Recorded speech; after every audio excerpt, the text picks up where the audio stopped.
I'm with Joanne Mitchell, director of Broken Bird. It's the morning after the world premiere, Jo. So what do you think? I mean, how did it go? How did you feel about the whole sort of experience? I felt exhilarated, thrilled, very, very proud of everyone involved. Sybil was the short film. This is what that is based on. So why did you think Sybil could actually be expanded into a feature film and your debut? Sybil was it was my little calling card, and I loved this short film. I loved the story, the original story, Tracey Sheals, and I absolutely loved it. And I knew there was something more to Sybil's character than what we could portray in 10, 15 minutes. So where did you come across Rebecca? Were you friends? Did you know her work before? You actually cast her in this as Sybil? Yeah, I didn't know Rebecca at all. I was in Serbia, I was in Belgrade, we were in pre-production, and we had like 3 or 4 weeks till we were going to start shooting, and I hadn't cast it. And so I Zoomed a lot of actresses and actors for other male parts, but particularly for Sybil. Did tapes. I gave them scenes, and then I saw their tapes.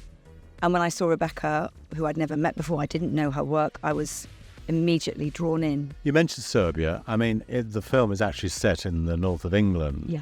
So obviously Serbia for budgetary reasons, I get that. But how difficult was it to find sort of locations that actually looked English? So it was a case of scouting. We scouted for 2 weeks, and a lot of stuff wasn't right, but we had great location managers and scouters, and we eventually found what we were looking for.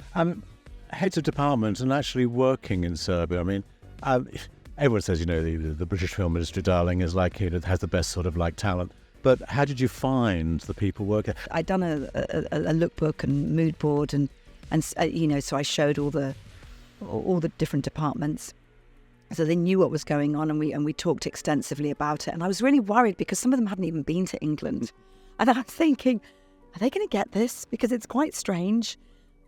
But they really loved it. Did the reality match up to what you expected directing your first feature to be? It was better than I expected. Totally better. You were never going to be in it yourself in some short form, one of the actors, one of the characters? No, I didn't. I think it was Dom just said, Jo, just focus on the directing. Right.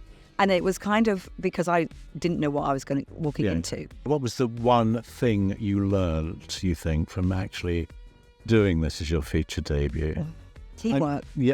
Okay. I think my vision had to be really, really, really clear. I have to be clear in what I wanted, but also collaborating with all the different departments. And sometimes someone would have a great idea that I hadn't thought of. Well, listen, Jo, it was great having you here. Yeah, we couldn't have asked for a better opening film with somebody. I mean, you have form with FrightFest. You've been here for so many times. You know what it is.